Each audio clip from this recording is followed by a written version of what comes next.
이 오후 시간에도 정말 잘 오셨습니다. 하나님의 큰 은혜가 여러분 모두 위에 또 한 번 넘치시기를 주님의 이름으로 간절히 축원합니다. 우리 성경 한 구절 더 읽겠습니다. 구약 성경 전도서 4장 1절, 2절, 3절 보겠습니다. 전도서 4장 1절, 2절, 3절입니다.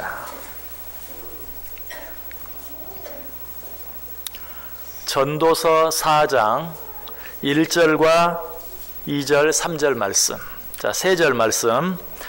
우리 다 같이 한 목소리로 읽습니다. 내가 다시 해 아래에서 행하는 모든 학대를 살펴보았도다. 보라, 학대받는 자들의 눈물이로다. 그들에게는 위로자가 없도다. 그들을 학대하는 자들의 손에는 권세가 있으나 그들에게는 위로자가 없도다. 그러므로 나는 아직 살아있는 산 자들보다 죽은 지 오랜 죽은 자들을 더 복되다 하였으며 이 둘보다도 아직 출생하지 아니하여 해 아래에서 행하는 악한 일을 보지 못한 자가 더 복되다 하였노라. 아멘.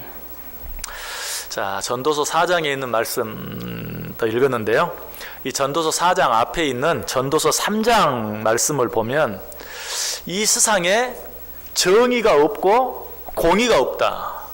심지어는 정의를 행하는 기관으로 세워진 법정에도 정의가 없고 공의가 없더라 하는 그런 말씀이 나와요. 전도서 3장 16절 보세요. 또 내가 해 아래에서 보건대 재판하는 곳 거기에도 악이 있고 정의를 행하는 곳 거기에도 악이 있도다. 세상에 정의가 없어요. 공의가 없어요. 그런데 재판정에도 공의와 정의를 시행하라고 세워놓은 재판정에도 공의가 없고 정의가 없더라. 솔로몬은 이런 모습을 보고 거의 절망했어요. 그런데 감사한 것은 바로 그 다음에 또 회복되는 모습을 보죠. 무엇을 보고 어떻게 회복했습니까? 17절, 전도서 3장 17절 보시면 내가 내 마음속으로 이르기를 의인과 악인을 하나님이 심판하시리니 이는 모든 소망하는 일과 모든 행사에 때가 있음이라 하였으며, 바로 앞 16절에서는 재판정에도 정의가 없고 공의가 없는 모습을 보고 거의 절망했는데, 그러나 때가 되면 하나님께서 의인과 악인을 공의롭게 심판하실 것을 생각함으로 그 절망 가운데서 다시 일어나는 것을 보게 돼요. 여러분, 하나님이 때가 되시면 정의와 공의를 확실히 세우실 것을, 의인과 악인을 정확히 심판하실 것을 믿으십니까? 예, 우리는 그 사실을 믿는 자들이에요. 그런데 그 사실을 믿는다고 해서 정의와 공의가 없이 불의가 판을 치는 세상 가운데서 아무런 문제 없이, 아무런 고통 없이 살아갈 수 있나요? 그렇진 않아요. 우리는 분명히 하나님께서 정의와 공의를 세워가실 것, 의인과 악인을 정확하게 심판하실 것, 때가 되면 그 모든 일들을 이루어 가실 것을 분명히 알고 믿는 자들이, 그럼에도 불구하고 지금 현재 이 세상에서 당하는 모든 고통과 모든 불공평한 일들로부터 자유로운 것은 아니라는 사실이. 자, 그렇다면 우리가 이 세상을 살아가는 동안 우리에게 필요한 것은 무엇입니까? 하나님께서 모든 것을 바로 심판하신다. 하나님께서 때가 되면 모든 공의와 또 모든 정의를 시행하실 것이다 라는 믿음과 더불어, 그럼에도 불구하고 끊임없이 불의한 일들, 불공평한 일들과 싸우며 살아가야 되는 우리에게 필요한 것이 또 한 가지 있어요. 그것이 무엇일까요? 그것은 서로가 서로를 위로하며 사는 거예요. 우리는 물론 믿음이 있어요. 하나님이 때가 되면 모든 것을 바로잡는다는 것을 믿어요. 그러나 그때까지 우리가 견디기 위해서는, 그때까지 여러 가지 많은 문제들을 이기며 살기 위해서는 무엇이 필요하다고요? 서로가 서로를 위로하며 살아가는 일이 필요한 것이. 여러분, 우리가 이 세상을 살아가면서 문제가 있다는 사실, 우리의 가정에, 우리의 일터에, 우리의 산업에, 우리 교회에 문제가 있다는 것, 그것은 문제가 아닙니다. 사실은 우리의 삶의 여러 현장 속에 문제가 있다는 것은 너무 당연한 것이기도 하고 우리가 살아있다는 증거이기도 해요. 제가 언젠가 말씀드렸죠? 이 세상에 문제가 없는 것은 어디뿐이라고요? 어디뿐이라고요? 공동묘지. 이 세상에 문제가 없는 것은 공동묘지뿐이고, 그러니까 우리가 살아가면서 우리 가정에도 문제가 있고 일터에도 문제가 있고 교회에도 문제가 있고, 문제가 있다는 것은 우리가 살아있다는 증거예요. 문제가 있다는 게 문제가 아니라는 거예요. 그러면 우리의 삶 속의 문제는 뭔가? 위로자가 있느냐 없느냐. 우리 가운데 있는 그 문제를 위로해 줄 수 있는 위로자가 있느냐 없느냐, 그것이 문제예요. 그래서 오늘 아까 읽었던 그 전도서 4장 1절에 보면 솔로몬이 불의가 판을 치는 세상을 보는 것, 그것보다 더 큰 문제를 봐요. 그것이 무엇이냐면 그 문제 속에서 위로받을 사람이 없는 자들이 있더라는 것이. 전도서 4장 1절 다시 보세요. 내가 다시 해 아래에서 행하는 모든 학대를 살펴보았도다. 보라, 학대받는 자들의 눈물이로다. 그들에게 위로자가 없도다. 그들을 학대하는 자들의 손에는 권세가 있으나 그들에게는 위로자가 없도다. 학대하는 자들은 있는데 그들을 위로해 줄 위로자가 없다는 사실이. 어떤 시인은 이렇게 말했어요. 진리는 영원히 단두대 위에 있고 불의는 영원히 왕위에 있다. 진리는 단두대 위에, 아주 위험천만하게 생명이 경각에 달려있는, 간신히 매달려 있는 무엇이? 진리는 그런 가운데 있고 불의는 어때요? 왕위에 앉아서 호령하고 있어요. 좀 어려운 말인데 쉽게 말하면 법은 멀고 주먹은 가깝다라는 말이 일상에 그렇다는 것이. 법이 있긴 한데 소용이 없어요. 법은 멀고 항상 주먹이 가까워요. 또 법이 있긴 한데 그 법과 상관없이 목소리 크고 힘센 사람이 이기는, 여러분 일상에 그렇지 않습니까? 아무리 민주주의 아무리 발전하고 인권이 존중되고 라고 얘기해도 정말 법은 멀고 주먹이 가까운 것을 우리는 자주 느껴요. 목소리 큰 사람이 이기고 힘센 사람이 이기는 세상인 것을 아무도 부인할 수 없는 것이. 솔로몬이 이 사실을 보고 또 한 번 절망하게 만들었어요. 그러나 다시 한번 이런 상황 가운데서 솔로몬을 다시 한번 일으켜 준 것은 무엇인가? 일상에 진정한 위로자가 있다는 사실. 사람 사이에는 그런 위로자가 없지만 그러나 우리 가운데는 진정한 위로자가 있다는 사실. 그 사실을 생각하면서 솔로몬이 다시 한번 위로를 얻고 힘을 얻는 그런 모습을 보아요. 일상에서 가장 불쌍한 사람은 문제가 많은 사람이 아니라 위로자가 없는 사람이에요. 그런 사람이 세상에서 가장 불쌍해요. 위로자가 없는 사람은 살았으나 살았다고 말할 수 없는 사람이에요. 그래서 전도서 4장 2절에 보시면 그러므로 나는 아직 살아있는 산 자들보다 죽은 지 오랜 죽은 자들을 더 복되다 하였다. 이 말은 1절과 연결되어 있는 것이죠. 1절에는 뭐라고요? 위로자가 없는 사람들이 많다. 지금 솔로몬은 그 사람들을 보면서 위로자가 없는 상태에서 살아있는 것보다는 차라리 죽은 자가 낫다. 어떻게 보면 너무 심한 이야기인데 맞는 이야기. 위로자가 없이 산다는 것은 차라리 죽는 것보다 못하다라는 것이. 솔로몬의 고백이 거기서 끝나지 않죠. 3절, 전도서 4장 3절 보세요. 이 둘보다도 위로자가 없이 사는 것이나 죽은 것이, 차라리 그렇게 사는 것보다 죽는 것이 더 낫다 그랬는데 이 둘보다 더 나은 것이 있다. 3절, 이 둘보다도 아직 출생하지 아니하여 해 아래에서 행하는 악한 일을 보지 못한 자가 더 복되다. 그러니까 위로자가 없이 사는 것보다도, 아니 그러느니 차라리 죽는 것보다도 더 나은 것은 뭐예요? 위로자가 없이 사느니 차라리 태어나지 않는 것이 더 낫다. 무슨 말이?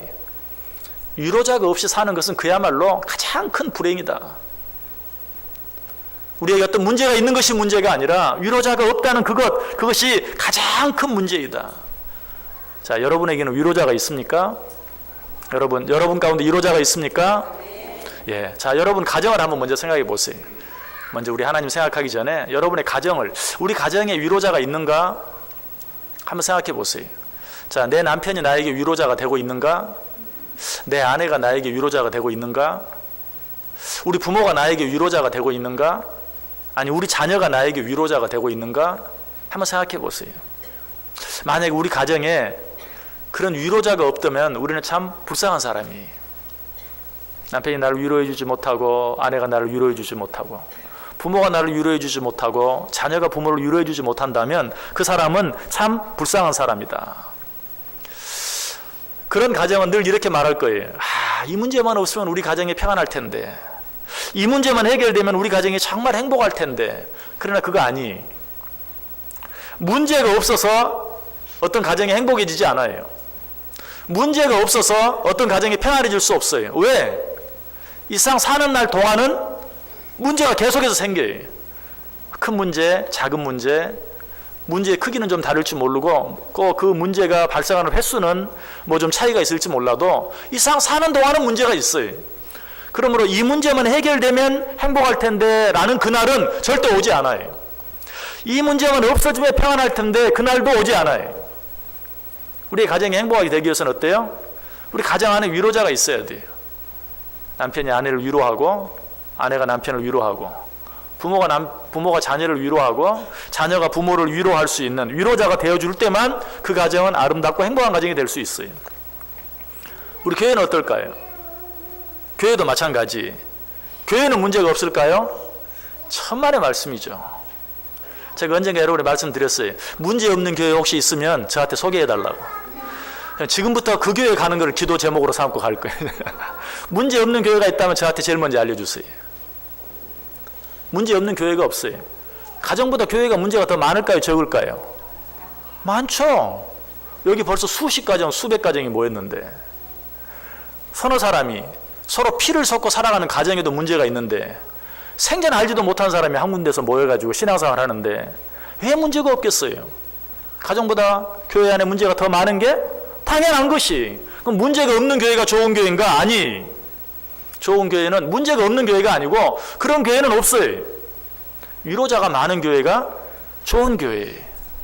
문제가 있지만 늘 서로 위로해주고 격려해주고 도와주고 상처가 있지만 그 상처를 싸매어주고 덮어주고 가려줄 줄 아는 그런 사람들이 많은 교회, 그 교회가 참 좋은 교회다. 그런 교회가 아름다운 교회다. 우리 교회가 그런 교회가 될 수 있기를 바랍니다. 이처럼 우리의 가정이든 교회든 위로자가 있어야 되는데 그래야 좋은 가정이 되고 좋은 교회가 되는데 그런데 위로하는 게 과연 뭔가? 어떻게 하는 것이 진정한 위로인가? 뭐 위로라는 말 뜻을 모르는 사람은 아무도 없죠. 그런데 정말 진정한 위로가 뭔가?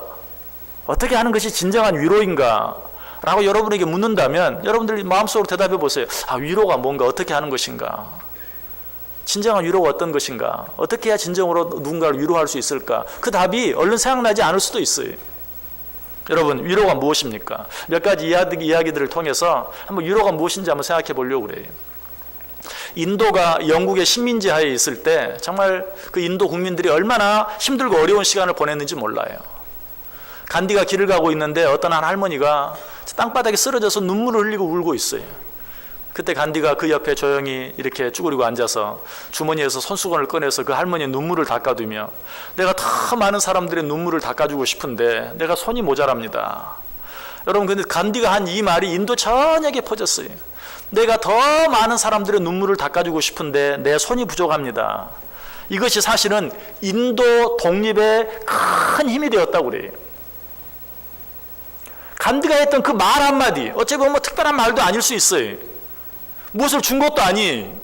그런데 그 슬픔 가운데 있는 어떤 슬픔이었는지는 모르지만 눈물을 흘리는 그 할머니 옆에 쭈그리고 앉아서 손수건으로 눈물을 닦아주면 내가 더 많은 사람의 눈물을 닦아주고 싶은데 내 손이 부족하다라는 이 한마디가 인도 전역에 회자되면서 인도 독립의 밑거름이 되었다. 말 한마디로 천냥빚을 갚는다는 말이 있죠.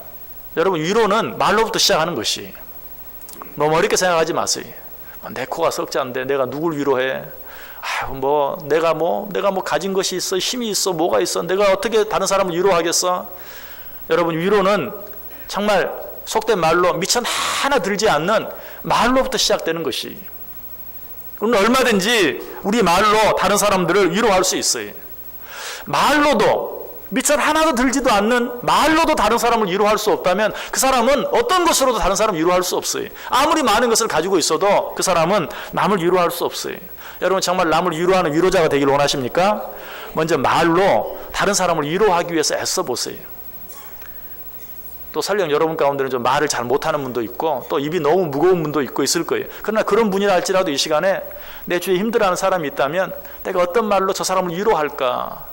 기도하고 다가가서 말로 위로해 줄 수 있는 모든 위로는 말로부터 시작돼요. 그래서 사도 바울은 이렇게 말했어요. 데살로니가서 4장 18절에 그러므로 이러한 말로 서로 위로하라. 이러한 말로 서로 위로하라.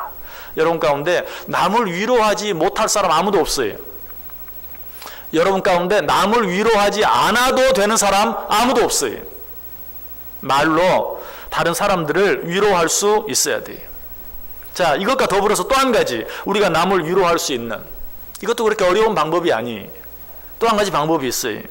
자, 캘리포니아의 유명한 심리학자로 아주 인기가 많은 그런 심리학자 한 분이 있었는데, 레오 바스칼리아라는 사람이, 그가 쓴 많은 책 가운데 이런 이야기가 나옵니다. 실화인데 어떤 할아버지 한 분이 암에 걸렸어요. 그래서 이제 내일 모레 곧 죽게 되었어요. 갑자기 그 사실을 알고 나부터 이 할아버지가 완전히 너무 포악해졌어요. 아무와도 이야기하려고 하지 않아요. 그에게 찾아오는 사람들을 다 거부해요. 뭐 동네 친구들이 찾아와도, 심지어는 가족들이 찾아와도 만나려고 하지 않아요.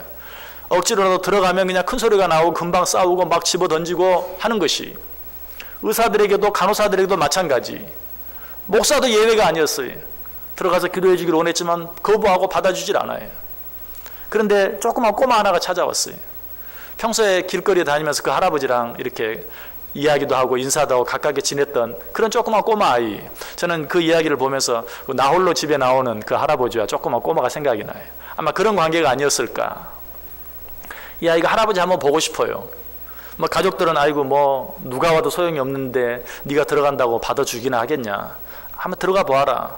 근데 들어갔는데 30분이 넘도록 조용하고, 아무런 다른 사람 같으면 막 큰 소리가 나고 집어 던지는 소리가 나고 그랬을 터인데 아무 소리가 나오지 않아요. 그가 나왔어요. 그리고 나서는 이 할아버지가 누가 들어와도 그렇게 옛날처럼 포악하게 굴지 않았어요.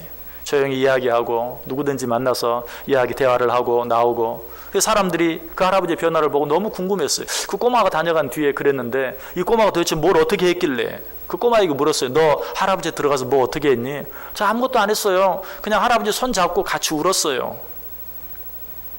아무 말도 하지 않았지만 그냥 할아버지 손 잡고 같이 울다가 나왔다는 거예요. 여러분, 때로는 어떤 수많은 말로 위로하는 것보다도 외로운 가운데 있는 어떤 사람과 함께 있어주는 것, 시간을 나눠주는 것, 여러분 그것이 그 사람에게 큰 위로가 될 때가 너무 많아요. 올해 참 장례식을 많이 치렀어요. 올해 들어서 그냥 5번이나 장례식을 치렀네요. 근데 장례식에 갈 때마다 참 안타까운 것이 있어요. 좀 더 많이 갔으면 좋을 텐데. 물론 여러분들도 애를 쓰는 줄은 알아요. 근데 어쩔 때는 또 그래도 그나마 수가 좀 되는데, 어쩔 때는 그냥 너무 수가 없어서 참 좀 안타까울 때가 참 많아요. 여러분, 장례식이 나면 시간이 안 되면 할 수 없지만 시간이 되면 나 한번 갔다 왔는데만 그렇게만 생각하지 마시고 교회 있을 때마다 가서 자리 채워주면 참 큰 위로가 될 것 같아요. 여러분, 뭐 어쩔 때는 또 내가 정말 뭐 부의를 하는 것도 어쩔 때는 부담이 되죠. 사실 이렇게 뭐 몇 달 만에 5번씩이나 하면 부담이 될 수도 있어요. 그러면 내가 그걸 설령 하지 못한다 할지라도 같이 있어주는 것, 그 예배에 참여하는 것, 함께 예배 드려주는 것, 조용히 손을 잡아주는 것, 여러분 그것이 얼마나 힘이 되는지 몰라요. 여러분, 위로자가 되기 위해서 애써 보세요. 점점 이런 일들도 우리가 점점 더 이렇게 막 사회가 바빠지고 복잡해지고 어려워지는 가운데 점점 그런 것들에도 좀 인색해져요. 시간을 나누는 일.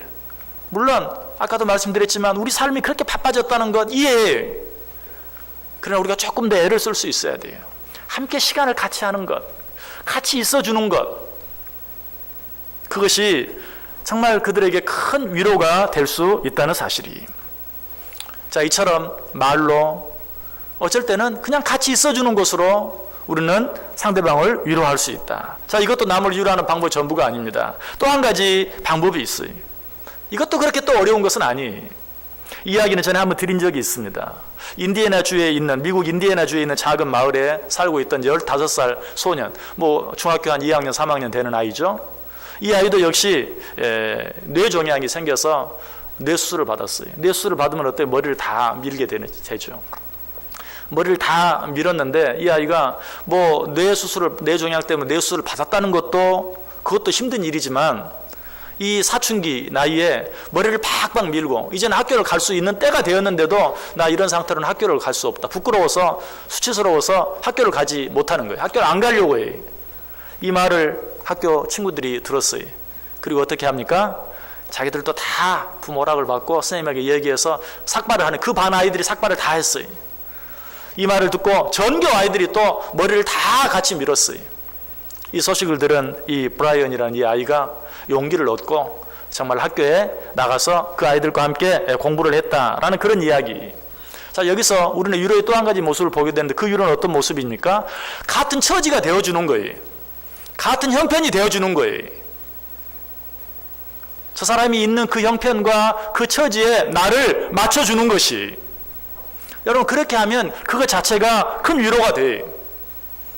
내가 설령 무슨 어떤 큰 것을 건네주지 못해도 그것 자체가 큰 위로가 된다. 이 일에 있어서 예수님이 좋은 모범이 되어주셨죠. 예수님이 이 땅에 오신 것이 바로 그런 것이죠. 빌립보서 2장 6절 이하에 보면 그는 근본 하나님의 본체시나 하나님과 동등됨을 취할 것으로 여기지 아니하시고 오히려 자기를 비워 종의 형체를 가지사 사람들과 같이 되셨고 사람의 모양으로 나타나사 자기를 낮추시고 죽기까지 복종하셨으니 그 십자가에 죽으심이라. 예수님은 하나님이셨어요. 하나님과 같은 분이 아니 하나님이. 그러나 하나님과 동등됨을 취할 것으로 여기지 아니하시고 누구와 같이? 사람과 같이 되어주셨다. 사람과 같이 되어주셨다. 여러분 이것이 우리 주님이 우리에게 큰 위로자가 되시는 이유예요. 여러분 가운데 어떤 힘들고 어려운 아픔과 고통을 가진 자들에게 그들과 같은 형편이 되어주고 그들과 같은 처지가 되어주는 것, 그것이 그들에게 큰 위로가 될 수 있다는 것이, 내가 좀 더 좋은 옷을 입을 수 있지만 그렇게 하지 않는 것, 내가 좀 더 좋은 차를 탈 수도 있지만 그렇게 하지 않는 것, 내가 좀 더 좋은 집에 살 수도 있지만 그렇게 하지도 않는 것, 여러분 이런 것들이 다 다른 사람에게 위로가 될 수 있는 것이, 이것이 바로 우리를 위해서 이 땅에 오시사 우리와 똑같은 인간이 되어주신 예수님께서 우리에게 보여주신 모범이, 저와 여러분은 예수 그리스도를 믿는 자들이고 저와 여러분은 예수 그리스도를 닮아가기를 원하는 자들이, 예수 그리스도를 닮아가기를 원하는 자들이라면 하나님과 동등됨을 취할 것으로 여기지 아니하시고 사람과 같이 되어주신 그 주님의 모습을 생각하면서 항상 나보다 힘들고 어려운 가운데 있는 자들과 같은 모양이 되어주기 위해서 애쓰는 그러한 모습, 그러한 삶, 그것이 남들에게 위로가 될 수 있다는 사실이. 그래서 사도 바울은 우리에게 그렇게 말하죠. 너희 안에 이 마음을 품으라 곧 그리스도 예수의 마음이니. 나보다 모든 자들과 못한 자들과 같이 되어주는 그러한 것, 그것이 바로 예수 그리스도의 마음이다. 너희는 이 마음을 품음으로 너희도 위로자가 되라. 자, 말로 남들을 위로하고 같이 있어줌으로 위로하고 같은 처지가 되어줌으로 위로하고, 그런데 어떤 경우는 어떤 것도 할 수 없는 경우가 있어요. 뭐 말로도 어떻게 위로할 수가 없고 같이 있어주고 싶어도 있어줄 수가 없고 같은 처지가 되어줄 수는 더더욱 없는 정말 그런 경우가 있어요. 어쩔 때는 목사가 병원에 신방을 가도 얼굴도 볼 수가 없는 때가 있어요. 중환자실에 있고 뭐 너무 힘든 가운데 있어서 만날 수도 없는 그런 가운데 있을 때도 있어요. 또 실제로 우리의 삶 속에서도 그런 일이 있어요. 말을 한다는 것이 오히려 더 정말 상처가 될 수도 있는 그런 상황도 있어요. 자, 이럴 때는 어떻게 해야 합니까? 바로 그때는 우리가 그들을 위해서 주님 앞에 간절히 중보하며 기도해 주는 것. 우리에게는 기도라는 위대한 무기가 있어요.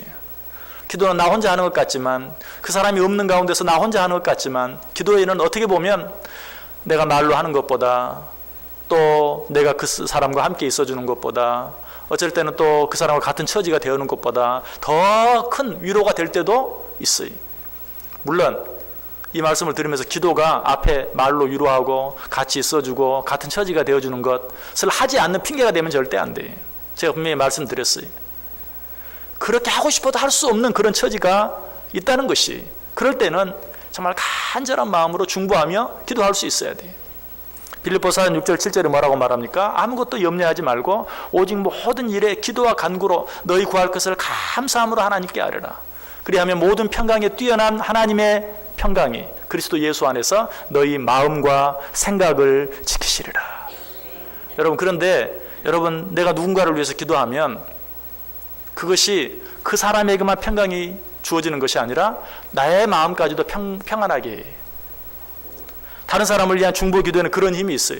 내가 누군가를 위해 간절히 기도하면 내가 어떤 방법으로도 위로할 수 없는 그런 가운데에서도 하나님이 그와 함께 하시고 그를 위로해 주셔서 그에게 평강을 주시는데, 놀라운 것은 그 평강이 그 사람뿐만 아니라 나에게도 임하게 된다. 시편 35편 13절이 말해요. 나는 그들이 병들었을 때에 굵은 베옷을 입으며 금식하며 내 영혼을 괴롭게 하였더니 내 기도가 내 품으로 돌아왔도다. 병든 자들을 위하여 금식하며 간절히 위에서 기도해 주었더니 그 기도의 평안이, 그 기도의 응답이 나에게 왔다. 그 사람에게 임할 뿐만 아니라 나에게도 왔다라고 이야기하고 있어요. 여러분, 중보하며 기도하는 자들 되시기를 바랍니다. 여러분에게 혹시 위로가 필요해서 찾아오는 분들이 있습니까? 여러분에게 와서 뭐 하소연하고 싶어서 찾아오는 분이 있습니까? 잘 들어주세요. 잘 들어주세요. 그렇게 할 때 정말 그것이 큰 위로가 돼요. 아까 솔로몬이 뭐라고 절규했어요? 위로자가 없는 자들을 보면서 뭐라고? 차라리 위로자가 없이 사느니 죽는 것이 낫다. 아니, 아예 태어나지 않는 것이 더 낫다, 더 복되다 라고 이야기했던 것을 보게 되죠. 여러분, 이런 삶 속에, 이런 상황 속에 살고 있는 우리들을 향해서 하나님이 뭐라고 말해요? 이사야 40장 1절에서 너희 하나님이 이르시되 너희는 위로하라. 내 백성을 위로하라. 너희는 위로하라. 내 백성을 위로하라. 이 사회 정말 점점 더 풍성해지는 사회예요. 그런데 무엇은 점점 더 없어져요? 위로는 점점 더 없어져요. 점점 더 외로운 사람은 많아져요. 요새 뭐 여러분 혼밥, 뭐 혼술, 또 1인 가족 이런 뭐 TV만 틀면 나오죠. 혼자 사는 사람들이 얼마나 많아지는지, 밥도 혼자 먹는 사람들이 얼마나 많은지. 그래서 요즘은 식당도 다 혼자 밥 먹는 자리는 따로 만들어 놔야 돼. 이렇게 마주보지 않고 벽쪽으로 만들어서 혼자 앉아서 밥 먹을 수 있는 자리를 만들어 놔야 돼. 최근에 어떤 사람이 죽었는데 어때요? 뭐 전화기에서 전화번호 4개가 발견되었다. 뭐 집주인하고 누구하고 아무도 모르는 상태에서 죽었어요. 근데 보니까 전화기에 딱 전화번호 4개 메모리가 되어 있다는 것이 얼마나 그 삶이 외로웠겠어요. 그런데 지금 이 현대 사회는 그런 사람들로 가득 차 있어요. 너무너무 위로가 필요한 시대가 되었어요. 위로는 항상 필요한 것이었지만 어쩌면 지금처럼 위로가 필요한 때가 없는 것이. 오늘 성경은 우리에게 말해. 너희는 위로자가 되어라. 내 백성을 위로하는 자들이 되어라. 여러분, 우리 주위에도 위로가 필요한 사람들이 있어요. 외적으로는 어쩌면 아무 부족함이 없는 것처럼, 어쩌면 말하고 행동하고 살아가는 사람들이 있지만, 그러나 그 내부를 보면 정말 외롭고 힘든 사람들이 많아요. 우리는 그들을 주의 사랑으로 위로할 수 있어야 돼요. 자, 그런데 성경은 우리에게 진정한 위로자 한 분을 소개해주고 있죠. 그분이 누구라고요? 예수 그리스도예요. 자, 성경 한번 찾아보세요. 고린도후서 1장 3절에서 7절까지 있는 말씀. 고린도후서 1장 3절에서 7절.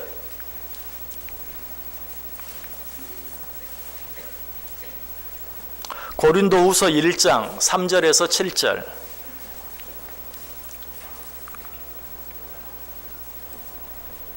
자, 우리 다 같이 한 목소리로 3절에서 7절까지 읽습니다. 찬송하리로다. 그는 우리 주 예수 그리스도의 하나님이시요 자비의 아버지시요 모든 위로의 하나님이시며 우리의 모든 환난 중에서 우리를 위로하사 우리로 하여금 하나님께 받는 위로로서 모든 환난 중에 있는 자들을 능히 위로하게 하시는 이시로다. 그리스도의 고난이 우리에게 넘친 것 같이 우리가 받는 위로도 그리스도로 말미암아 넘치는도다. 우리가 환난 당하는 것도 너희가 위로와 구원을 받게 하려는 것이요 우리가 위로를 받는 것도 너희가 위로를 받게 하려는 것이니 이 위로가 너희 속에 역사하여 우리가 받는 것 같은 고난을 너희도 견디게 하느니라. 너희를 위한 우리의 소망이 견고함은 너희가 고난에 참여하는 자가 된 것 같이 위로에도 그러할 줄을 알미라. 아멘.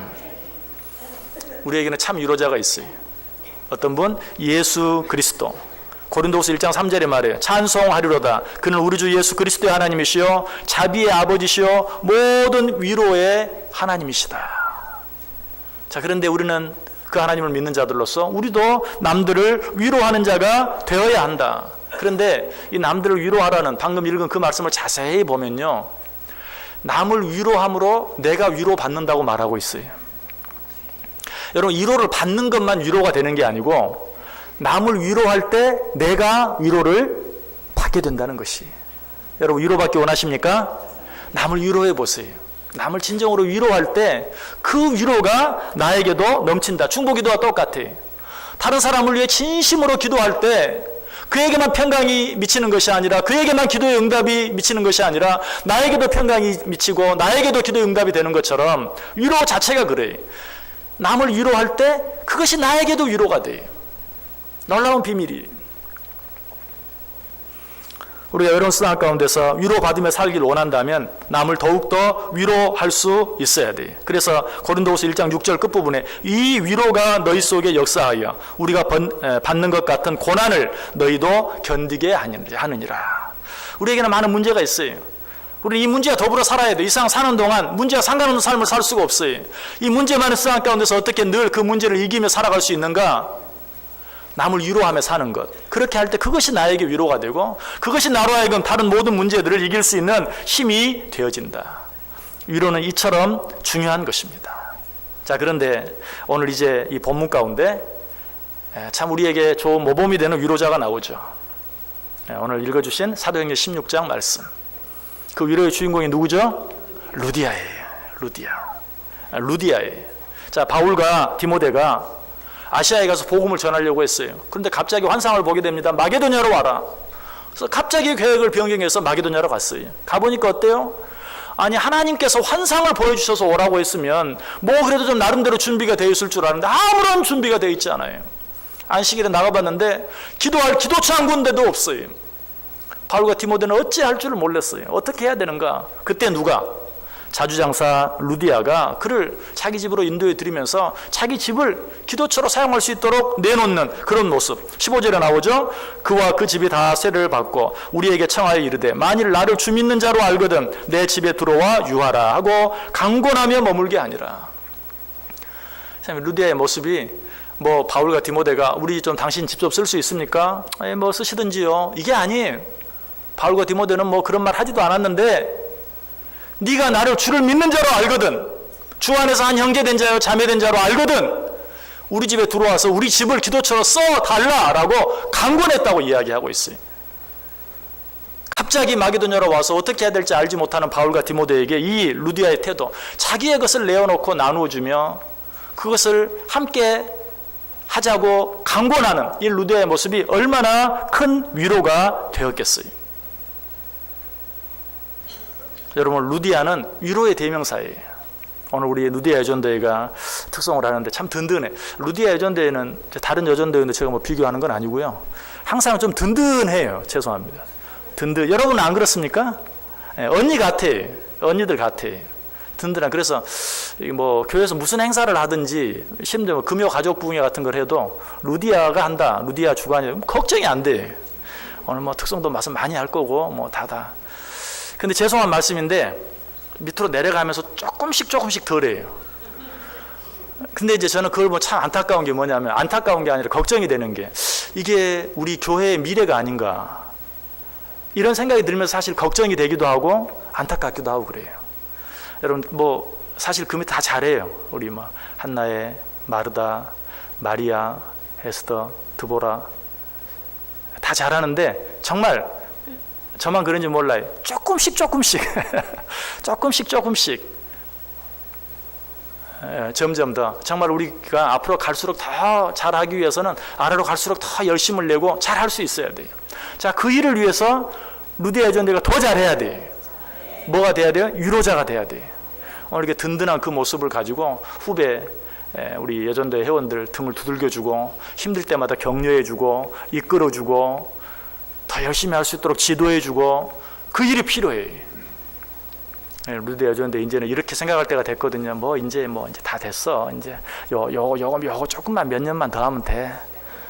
그러지 마시고 지금이 정말 중요한 때예요. 아래 후배들에게 진정한 위로자가 됐어요. 어쩔 때는 막 교회 안에 상처받고 아유 뭐 나 일 못하겠어요. 뭐 일해봐야 뭐 알아주는 사람도 없고 힘만 빠지고 그때 위로해 주세요. 격려해 주세요. 그래도 해야 돼.